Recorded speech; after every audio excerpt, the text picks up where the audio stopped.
Assalamu alaikum. I had another video planned, but I had to scratch that. But that's okay because many weeks ago, someone left a comment on the Islam and Kundalini video, and it was a male, and he said, "Why don't you just Google how to close your Kundalini eye or something of that sort?" And I wanted to address that.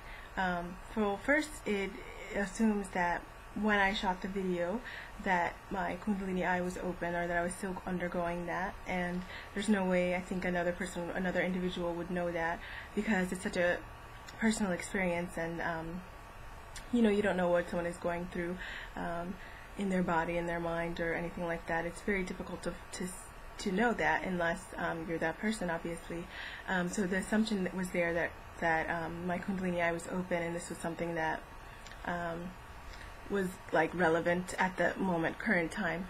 And then another thing was that it was a voluntary thing, and I don't believe that it is. Well, for me personally, I know there are lots of videos and literature out there that kind of tells people how to how to have this experience or whatever, but for me, it wasn't a voluntary thing. It wasn't like I stepped into or jumped into a puddle.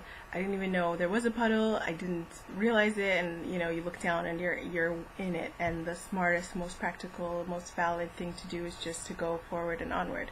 But as for knowing that this thing existed or could happen, that wasn't me, and that wasn't who I was. So I think if you voluntarily opened your eye and then wanted to close it, maybe that will pertain to you. But I think for people who didn't go searching for it, and I recommend don't go searching for it, then it's a little harder. You have to ride your ride until it's done, and that's from my experience, at least. So I think it would be foolhardy to get off before you finish, before you came to a conclusion. And I know it could span years, let's say 10 years, where you're having this experience, you're reliving things, or you're coming to know why you saw certain things, or what you saw.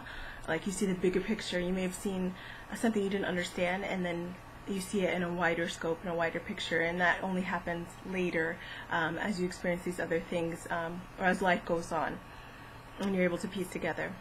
So that's one thing I wanted to address. And the other thing is, the question I put forth in that video was, have you ever witnessed someone go through a Kundalini experience, or a transcendental experience, awakening, anything of that sort?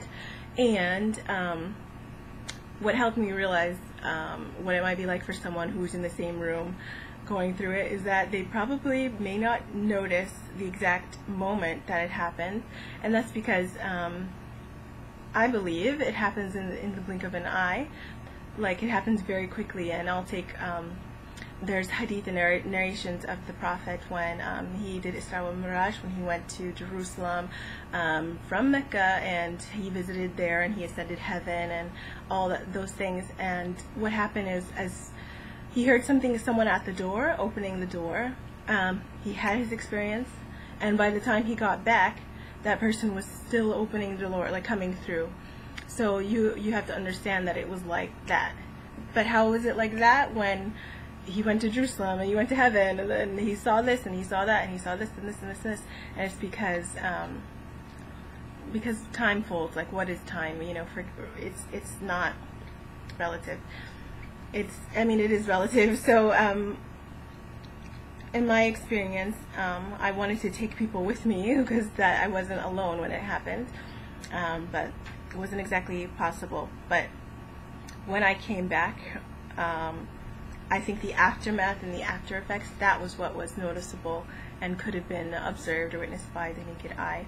So, and I remember the aftermath, and it probably seemed like that person was on drugs, or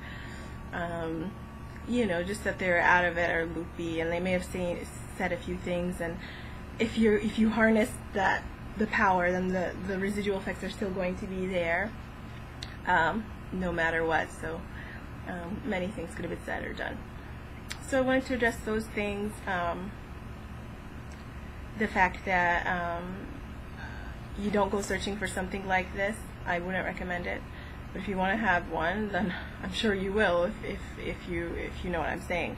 But don't go searching for it. And if you're already in it, I think you have to follow it through, because it happened for a reason. You know, God doesn't waste a hurt.